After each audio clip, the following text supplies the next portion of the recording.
ইফতারিতে গরুর মাংসের এই রেসিপিটির সাথে যদি পরোটা থাকে তাহলে আমার বাসার সবাই হাজারটা ভাজা পোড়া থাকলেও ছুঁয়েও দেখবে না। শুধুমাত্র এটা দিয়েই আলহামদুলিল্লাহ পুরো ইফতারিটাই শেষ করে ফেলতে পারবে। কোনো প্রকার বাটাবাটির ঝামেলা ছাড়াই আজকে গোটা মশলা দিয়ে অসম্ভব মজার গরুর মাংসের কালা ভুনার ছোট ভাই সাদা ভুনার রেসিপি শেয়ার করব। পুরো ভিডিও দেখতে থাকেন, আশা করি আপনাদের সবার ভালো লাগবে। বিশেষ করে নতুনদের, ব্যাচেলর ভাই বোন অথবা প্রবাসী ভাই বোনদের তো অনেক অনেক কাজে আসবে।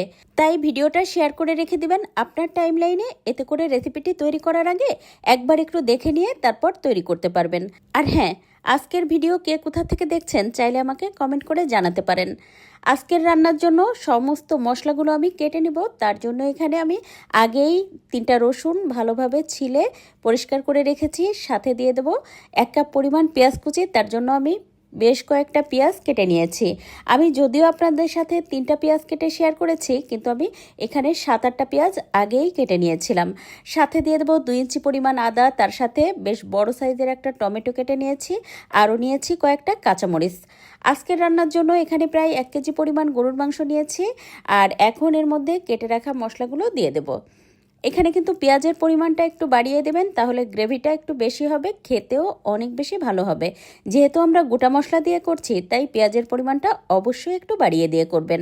তো সমস্ত মশলার সাথে দিয়ে দেবো গোটা মশলা, দিয়ে দিলাম বড় এলাচ একটা, তার সাথে দিয়েছি স্টার অ্যানিস, আরও দিয়ে দেবো তেজপাতা, সেই সাথে এলাচ, দারচিনি, লবঙ্গ, সাথে দিয়েছি গোলমরিচ, গোটা জিরা আধা চা চামচের একটু বেশি, সেই সাথে দিয়ে দেবো স্বাদমতো লবণ, আর দিয়ে দেবো 3 টেবিল চামচ পরিমাণ সরিষার তেল। ইচ্ছা করলে এখানে আপনি সাদা তেল মানে সয়াবিন তেল দিয়েও রান্নাটা করতে পারেন। তারপর খুব সুন্দর করে সময় নিয়ে এটা মাখিয়ে নিয়ে এবার এর মধ্যে দিয়ে দেবো 1 কাপ পরিমাণ লিকুইড দুধ। তারপর ঢাকনা দিয়ে ঢেকে চুলার আঁচ হাই রেখে প্রথমে 5-6 মিনিট রান্না করে নেব। এই তো দেখতেই পাচ্ছেন 5-6 মিনিট রান্না করে ঢাকনা দিয়ে ঢেকে এবার কিন্তু চুলার আঁচটা মিডিয়াম লো করে দিয়ে বেশ খানিকটা সময় রান্না করে নিয়েছি।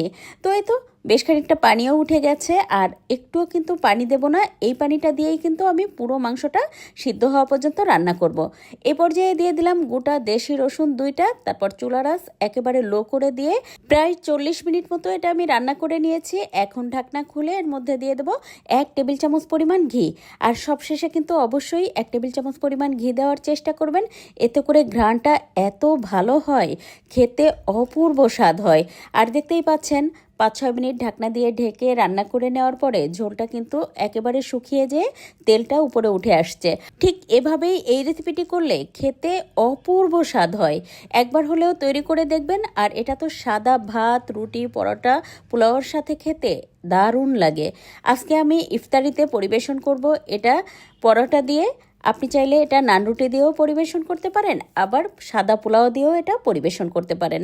আমার বাসার সবাই এটা পরোটা দিয়ে খেতে খুবই পছন্দ করে। এই রান্নায় কোনো প্রকার বাটা মশলার ঝামেলা থাকে না, শুধুমাত্র গোটা মশলা দিয়ে এটা রান্না করলে খেতে দুর্দান্ত স্বাদ হয়।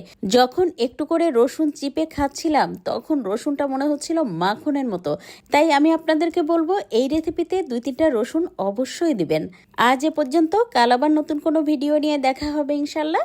সে পর্যন্ত সবাই ভালো থাকবেন। আল্লাহ হাফেজ।